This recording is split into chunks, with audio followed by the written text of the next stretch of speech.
heading to the airport. Airport? Yes. Which one? Terminal 1, please.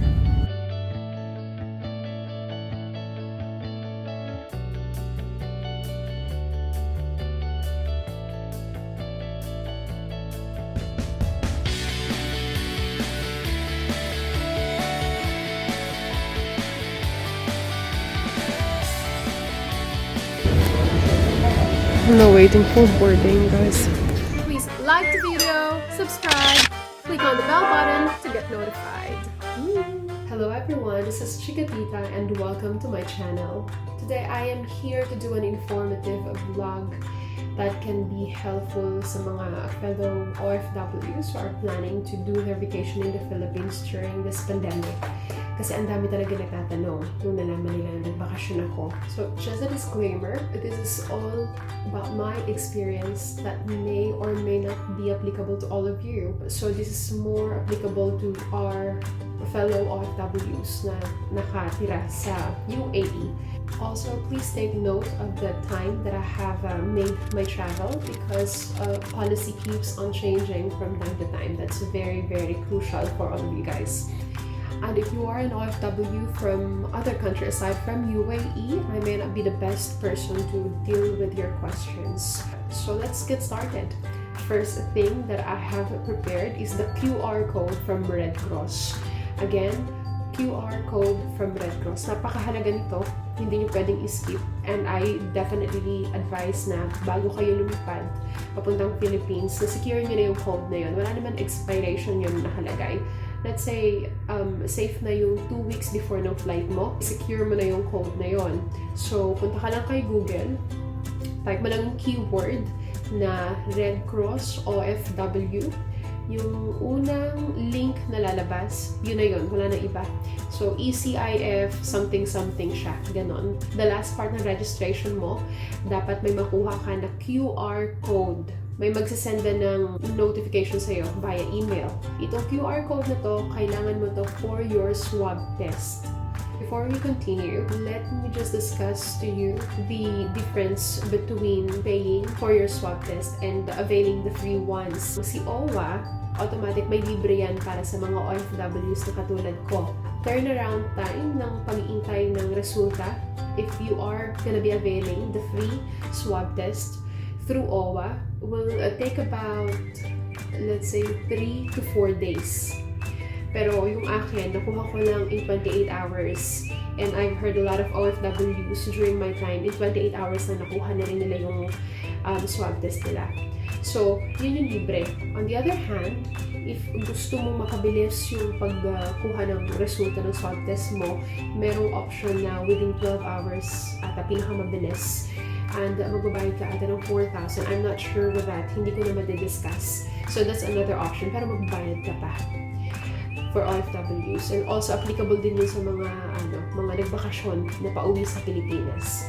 But for me, like what I've said, this is just my experience. So, in-avail ko na yung libre, guys. In 28 hours, nakuha ko na yung resulta ko. The second one was the Oasis registration. So, punta ka Google, tapos type mo lang Oasis, OWA. And then, the first link na lalabas, yun lang yan, mag-sign up ka, and lagay mo yung mga details na kailangan na i-fill in doon, and then magsasend siya ng notification via email again for successful registration. Apparently, hindi hinanap yung registration ko na yun nung nasa airport ako, at hindi rin ako naka-receive ng notification. Pero yung iba kong friends na nagbakasyon, naka-receive sila ng notification from Oasis. So, nakalipad naman ako ng maayos nung wala yung notification. It's okay, guys. If in case may question kayo, bakit hindi na nare-receive yung email notification. The third requirement that I have prepared, the entry permit going back to Dubai. So, napaka-crucial din itong document na to kasi ito yung rason kung bakit marami tayong kabayan na i-stuck sa Manila, Philippines, hindi nakakabalik na UAE kasi nare-reject sila sa application na to. Hindi ko rin alam ang basehan nila kung bakit sila nag-approve or nagre-reject. Hindi ko alam kung may quota sila in a day. But based on my experience, since ang bakasyon ko lang ay nag-run ng 2 weeks, 17 to 18 days, nag-apply ako ng entry permit dito pa lang before flying out. Ang flight ko ay November 16. Nag-try ako ng November 10. And luckily, first try ko lang na-approve na agad yung entry permit ko. It's only valid for 1 month. Tansyahin nyo rin, depende. Kung ang bakasyon nyo ay magra-run ng more than a month, obviously you cannot apply for an entry permit while you're here anyway kasi mapapaso lang yun, nag-expire lang siya. Now, if in case ma-reject kayo during the application, you can only reapply 4 or 5 days later. So that's how crucial it is, guys. Kaya marami tayong kabayan na ni-stuck sa Manila or sa bansang pinupuntahan nila pabalik ng UAE dahil dun sa rejection na nung entry permit. During the flight, I got all the documents with me. The first one, the QR code na hahanapin pag nasa Pilipinas ka na, arrival at the airport. And then also yung Overseas na registration, like I have mentioned, you have to accomplish that.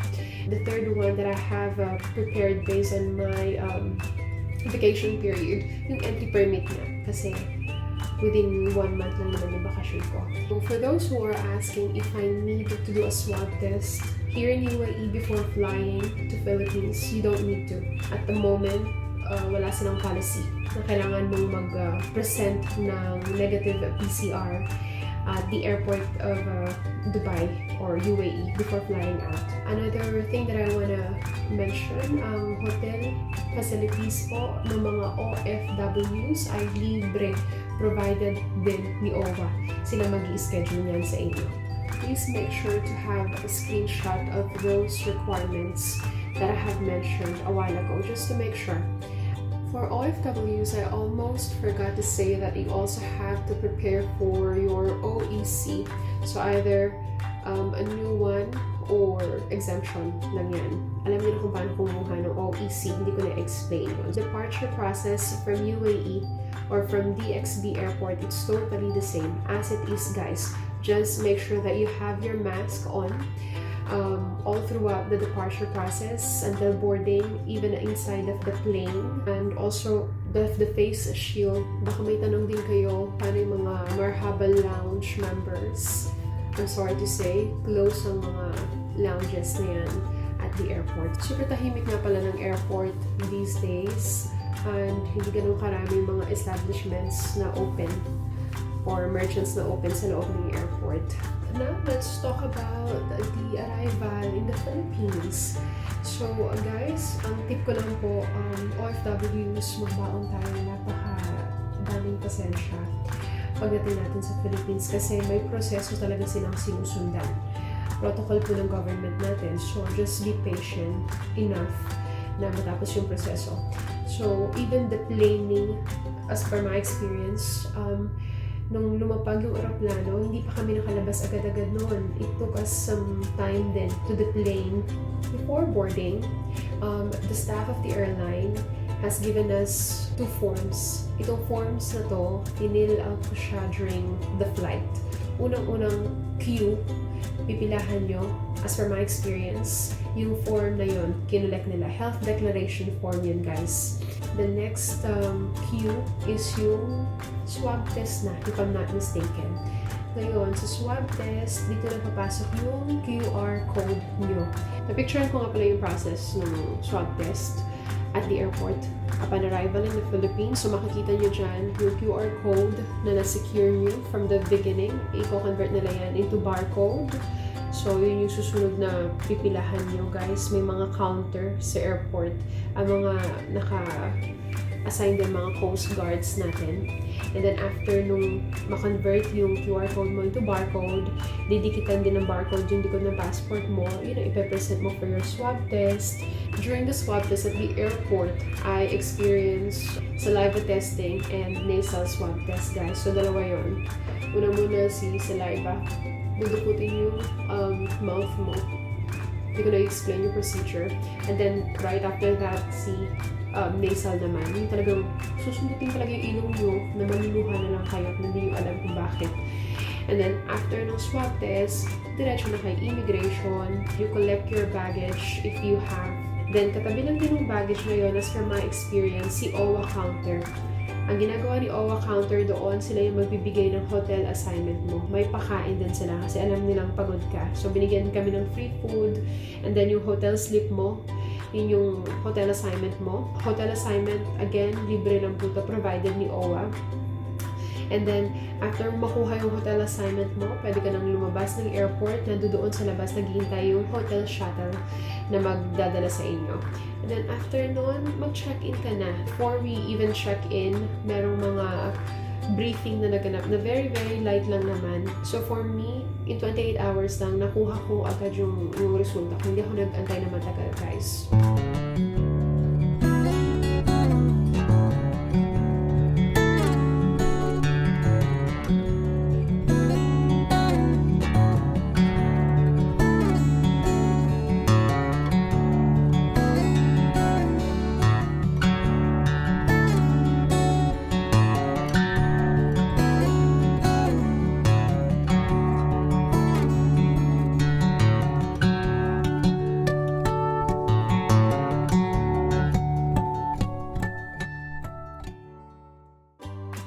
So, yun po ang process ng mga OFWs departing UAE to Philippines. Another thing that I want to mention, when it comes to the travel policy, I would refer you to Emirates Airline website kasi sobrang updated sila. Yun lang naman din yung tinitingnan ko lagi. Even when you're trying to secure yung entry permit mo back to UAE, doon na din ako sa website ni Emirates Airline. Even yung pag-secure ng entry permit, link yon na nakuha ko din sa website ni Emirates Airlines. Though yung link na yun naman is government website, lahat ng procedure, even travel updates kay Emirates Airline ko tinitingnan. So I would recommend you do the same. It doesn't matter naman. So now guys, if you want me to talk about my experience going back to UAE, comment down below and I'll make another video for it. Let's see, baka interesado pa rin kayo marinig. And I hope it really helped, guys, for those who are planning to have their vacation in the Philippines during this pandemic. And thank you so much for watching and have a good day. Bye!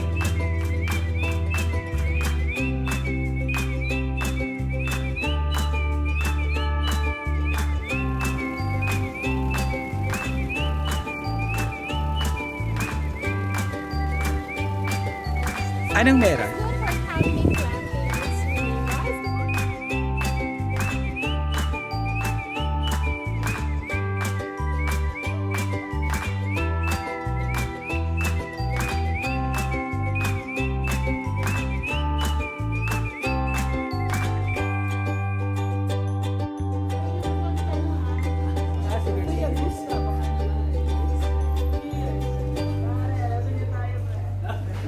Dito pa, kailangan namin ng rest back. Okay, yes. Welcome.